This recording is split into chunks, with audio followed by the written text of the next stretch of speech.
Did you start your day again by being the first to arrive and breaking the silence of the empty office? Is the image of being the last to turn off the lights after everyone has left familiar to you? Clearly, results were completed by your fingertips, but the applause often goes to the wrong places.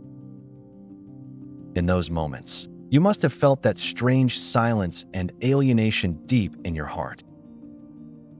It is quite strange, isn't it? I am clearly doing my job better than anyone and fulfilling my duties. Why does the world treat me like an invisible person or a consumable to be used up anytime? Today, I want to meet the uni of this era who are slowly fading away in the trap of diligence. With my million subscribers, I will look into the depths of uni's heart, trapped in the paradox of competence. The beginning of this tragedy actually started quietly from a small kindness directed toward others. Uni is known within the organization as a versatile problem solver who can fix anything that goes wrong. Even complex data analysis from the team leader quickly becomes perfect once it passes through Uni's hands. Uni silently handles the cleanup of planning drafts messed up by colleagues as personal tasks.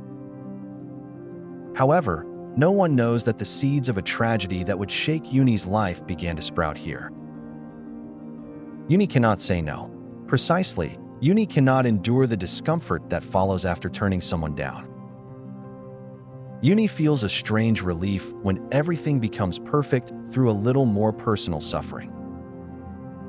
One day, the team leader taps Uni on the shoulder and asks, "Who else but Uni could handle this?" At that single word of praise, Uni gives up the weekend and rubs tired eyes under the monitor light. But that sweet praise was actually like a poisoned chalice slowly destroying Uni's very soul. People now regard Uni's devotion not as a special ability, but as a naturally provided default value. Gratitude turns into familiarity, and familiarity changes into an insolent sense of entitlement toward Uni. Entering development, this imbalance in relationships spreads beyond the workplace to Uni's entire social life. Even at gatherings outside, Uni always takes the role of coordinator, checking everyone's tastes. Uni forgets personal preferences while struggling to book places so that friends do not complain. Friends always say that Uni has a great personality and is fine with anything, so it is nice. At that moment, a very fine but clear crack forms in Uni's heart. Is Uni really truly okay? Why do they not realize Uni is just forcing endurance because Uni hates making them feel uncomfortable? In romantic relationships, Uni is always the giver who checks the partner's emotions first. If the partner seems slightly upset, Uni begins to censor personal actions first to see if something is wrong. Uni puts all effort into filling the partner's shortcomings, but the return is not warm encouragement. Instead, the partner's cold nagging, asking why Uni lives so tiredly, stabs Uni's chest like a dagger. The crisis reveals its true identity in the most cruel form at a completely unexpected moment. When the project ended, Uni's name was the only one missing from the performance bonus list. Furthermore, the promotion went to a senior who was better at office politics than actual workability. Uni is bitter because the team leader used Uni's report and a colleague took all the credit. Uni resents the world, wondering why Uni is always running in place and only performing extra roles. However, what tortures Uni most is not external injustice, but the sharp voice toward the self. Uni blames the self, wondering if everything should be perfect or if this happened due to lack of sociability. Uni gets trapped in a cycle of self-censorship, constantly blaming the self and pushing to the edge. In psychology, this state is defined as a moral injury, pain occurring when moral beliefs are shattered. It is a scar on the soul when pure goodwill is given, but miserably betrayed by those who received it. An untreated moral injury begins to fester, and Uni gradually begins to shut the doors to the world. Reaching the climax, Uni experiences the snapping of the mental string held together until now. One morning, Uni woke up to the usual alarm, but the body was too heavy to get up. Not even the strength to lift a finger remains, a symptom of burnout where body and mind are burned out. Uni realizes the fortress of competence built to be a useful person was actually a prison. The realization that those walls were bars to isolate Uni from the world comes painfully. Uni faces a strange, miserable face in the mirror and asks a question with a trembling voice. Uni asks the self whether the reason for trying desperately to work well was truly for the self. Or was it a fear that failure to produce results would mean being unloved and abandoned by everyone? Finding the answer to the question becomes a time of painful confrontation that is incredibly agonizing. At the bottom of that heart craving recognition, a terrible self-distrust was firmly rooted. Since Uni could not fully love the self, Uni struggled to fill that space with external applause. Now, Uni decides to raise the heavy body to open the conclusion and a new prologue of life. Uni intends to learn how to healthily reveal the self rather than choosing the laziness of doing less. A journey begins to learn how to shine while protecting the self, away from unacknowledged competence. From now on, I propose step-by-step psychological training methods you can practice immediately. The first step is emotional time lag training, the practice of stopping immediate reactions. Do not answer immediately when someone makes an unreasonable request or asks for help as expected. A big change begins just by delaying the answer that popped out in half a second by 3 minutes. Repeat the practice of saying politely that you will check your schedule and get back to them. During these 3 minutes of silence, you can judge whether this is something you truly want to do.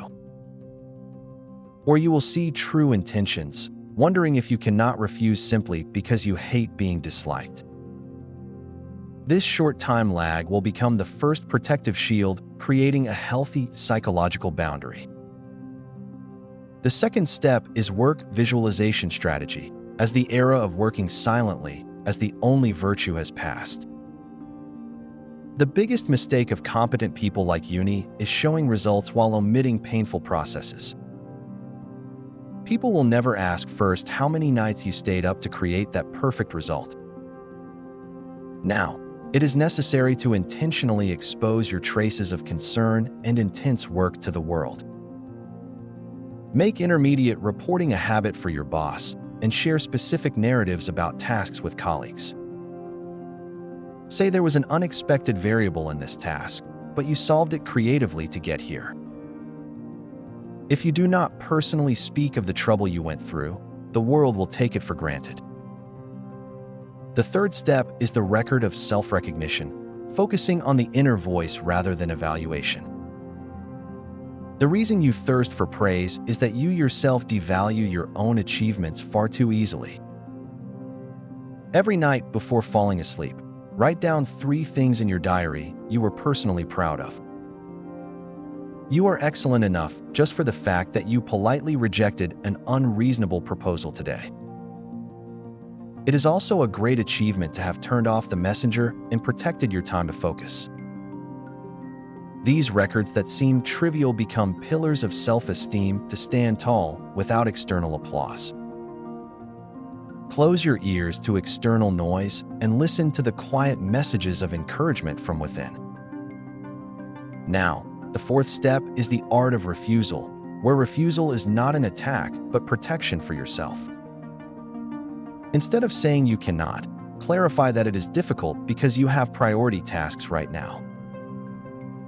Offering an alternative is also good, saying you can review it for a moment tomorrow afternoon. The fifth step is the mandatory nature of rest, where rest is not a means to work but the purpose of life. Do not feel guilty about doing nothing. for your brain must rest for your competence to be maintained.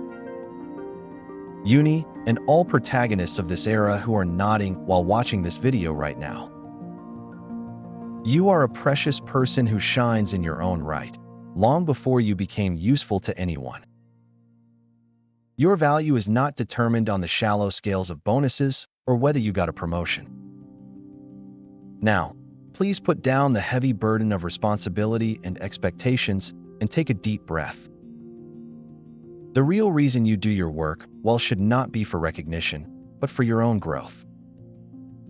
Just because the world does not recognize efforts immediately does not mean your unique light disappears. Do not use that light only to light the way for others, but use it first to warm your own heart. When you begin to value yourself with respect, the world finally will not treat you carelessly. Practice being honest with your desires, focusing on what you truly want and what you feel now.